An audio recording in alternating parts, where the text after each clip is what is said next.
अस्सलाम वालेकुम aspirants.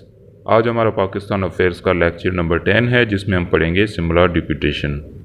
सिमुलर deputation 1 अक्टूबर 1906 को हुआ था। इससे पहले हमने लेक्चर पढ़ा था बंगाल पार्टीशन, जो 1905 में हुआ था। अब हम आज पढ़ रहे हैं 1906 वाला इवेंट। उसके बाद फिर जो इवेंट्स आते जाएंगे डेट के हिसाब से वो पढ़ते जाएंगे अप टू 1947, जब तक हमारी प्री पार्टीशन ख़त्म नहीं होती। देन हम करेंगे पोस्ट पार्टीशन। तो सिमुलर डिप्यूटेशन की बात करें तो ये मुस्लिम लीडरशिप की अवेकनिंग थी, जिसमें क्या हुआ था कि ब्रिटिश जो कि रिफॉर्म्स ला रहे थे असेंबली में कि हम आपको रिप्रेजेंटेशन के लिए सीट्स देंगे। उस वक्त जो असेंबली थी उसमें आपकी सीटें बढ़ाएंगे, और उसके बाद फिर क्या होगा कि आपके जो लीडर्स आएंगे वो अपनी कौम को रिप्रेजेंट करेंगे। तो उस वक्त मुस्लिम्स को ख़तरा ये था कि अगर ये जो रिफॉर्म्स आ गए जो ब्रिटिश लाना चाह रही है, तो हिंदू मेजॉरिटी में आएंगे और मुस्लिम्स को साइड लाइन कर दिया जाएगा। तो इसी वजह से वो सिमुलर डिप्यूटेशन लेकर आए, जिसमें तक मुख्तलिफ लीडर्स थे, मुस्लिम्स थे सारे, मुख्तलिफ जो ग्रुप से आते थे, उन्होंने मिलजुल कर एक डिप्यूटेशन बनाई, जिसे कहते हैं सिमुलर डिप्यूटेशन ऑफ 1 अक्टूबर 1906। अगर हम सबसे पहले फैक्ट्स एंड फिगर्स की बात करें तो उसमें हम एज इट इज़ जो MCQs के हवाले से रखते हैं वो है 1 अक्टूबर 1906 को सिमुलर डिप्यूटेशन हुई थी। उसमें मेंबर्स कितने थे? 35 मेंबर्स थे। वाइसरॉय उस वक्त सब कॉन्टिनेंट का था Lord Minto. Then secretary of state for India वो था जॉन मोरले। एंड लीडर उस वक्त जो लीड कर रहा था उस डिप्यूटेशन को वो थे his excellency sir Aga Khan. Then address written by Syed Ali Bilgrami and read by young Aga Khan 3। यहाँ पर अगर हम रीजंस की बात करें, मैंने आपको एक छोटा सा ब्रीफ ओवरव्यू भी दे दिया फर्स्ट स्लाइड पर। तो यहाँ पर थोड़ा इसको एक्सप्लेन करते हैं, रीजंस या फिर काजेज ऑफ सिमिलर डिप्यूटेशन कौन से थे। सबसे पहला था announcement of the constitutional reforms. उसमें क्या हुआ कि 20 जुलाई 1906 को क्या हुआ कि जॉन मोरले उस वक्त के जो सेक्रेटरी ऑफ इंडिया थे उन्होंने क्या किया, speaking on the Indian budget in the British parliament. British की जो पार्लियामेंट थी इंडिया में नहीं, UK में, ठीक है। तो उन्होंने अनाउंस किया that the government wanted to increase the number of seats for legislative council and also their powers. Then क्या हुआ, Morley announcement created an anxiety among the Muslims of the subcontinent. उन्होंने क्या सोचा कि the proposed reforms if implemented as was demanded by the Congress. अभी यहाँ पर कांग्रेस का वर्ड आया, तो कांग्रेस ने डिमांड क्यों किया था? बिकॉज इससे पहले 1892 में आया था इंडियन एक्ट ऑफ 1892, जिसमें रिप्रेजेंटेशन नहीं दी जा रही थी इंडियंस को और मुस्लिम्स की सोवरेनिटी थी। उसी वजह से जो प्रोटेस्ट हुए थे, उन्हीं वजह से ये रिफॉर्म्स लाना चाह रहे थे ब्रिटिश इन दी सब कॉन्टिनेंट। तो क्या हुआ कि जब ये रिफॉर्म्स करना चाह रहे थे तो फिर मुस्लिम सोचने लगे अगर ये रिफॉर्म्स आ गए, बिकॉज रिफॉर्म्स आ रहे थे कांग्रेस की प्रोटेस्ट वगैरह से, प्रोटेस्ट रियॉट्स वगैरह से, तो उन्होंने सोचा अगर ये रिफॉर्म्स आ गए तो मुस्लिम तो सारे साइड लाइन हो जाएंगे, ब्रिटिश की जगह पर कांग्रेस की सोवरेनिटी आ जाएगी। तो फिर क्या हुआ, then they Congress would have suppress the Muslims more under the Hindu majority. ये था पहला रीज़न ऑफ सिमिलर डिप्यूटेशन, ठीक है। दूसरा रीज़न क्या था सिमिलर डिप्यूटेशन का? वो था उर्दू हिंदी कंट्रोवर्सी। हमने पिछले लेक्चर्स में देखा था उर्दू हिंदी कंट्रोवर्सी वाले लेक्चर में कि कैसे हिंदू उर्दू की मुखालफत कर रहे थे, उसके मुसलमानों की जो लिंगुआ फ्रंका है या फिर कॉमन लैंग्वेज है उसके खिलाफ बगावत कर रहे थे। उसके बाद फिर हम देखते हैं कि Hindu agitation against partition of Bengal, जब इसी से पिछले लेक्चर नंबर 9 में हमने पढ़ा पार्टीशन ऑफ बंगाल में, जब पार्टीशन हो गई तो कैसे हिंदू मुखालफत कर रहे थे। They were against the partition of Bengal because वो नहीं चाहते थे कि मुसलमानों को रिप्रेजेंटेशन मिले। Then Hindu hegemony in the Indian National Congress, मुसलमानों की कोई रिप्रेजेंटेशन नहीं थी उस वक्त। तो जो मुसलमानों के लीडर थे उस वक्त के मुस्लिम्स के लीडर थे, उन्होंने सोचा कि ऐसी एक डेलीगेशन हो जो मुस्लिम्स को, ओनली मुस्लिम्स जो उस वक्त माइनॉरिटी में थे उनको रिप्रेजेंट करे सब कॉन्टिनेंट के अंदर। तो ये सिमिलर डिप्यूटेशन आई। देन हम देखते हैं कि मुस्लिम्स की डिमांड्स क्या थी उस वक्त के जो सब कॉन्टिनेंट के मुस्लिम्स थे, या फिर सिमिलर डिप्यूटेशन में डिमांड्स कौन सी रखी गई। Employment of Muslims to civil administration, military, judiciary on higher post.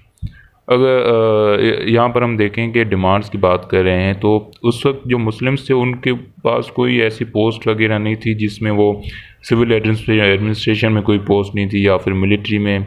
हाँ, ये हम कह सकते हैं कि छोटी छोटी पोस्ट पर उनको जो पोस्टें दी जा रही थी, जैसे सिपाही हो गया या फिर क्लार्क हो गया, इससे ज़्यादा जैसे हम कहते हैं कि जज की कोई पोस्ट नहीं थी, या फिर मिलिट्री में कोई जनरल वगैरह या फिर लेफ्टिनेंट जनरल वगैरह ऐसी कोई पोस्ट नहीं थी। तो मुस्लिम्स की डिमांड ये थी कि आप हायर पोस्ट पर मुस्लिम्स को कोटा दें, उसको जो माइनॉरिटी कोटा दें, या फिर मुस्लिम्स को आप वो तरजीह दें जो एक माइनॉरिटी को दी जाती है। Reservation of certain number of seats for Muslims in municipal and district boards, then separate election of Muslims.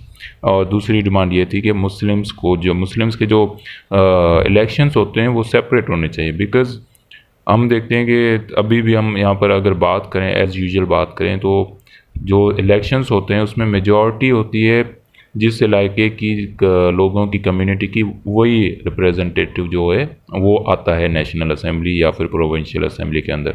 जो माइनॉरिटी में होते हैं वो तो माइनॉरिटी के रह जाते हैं, उनको हक नहीं मिलते इसी वजह से।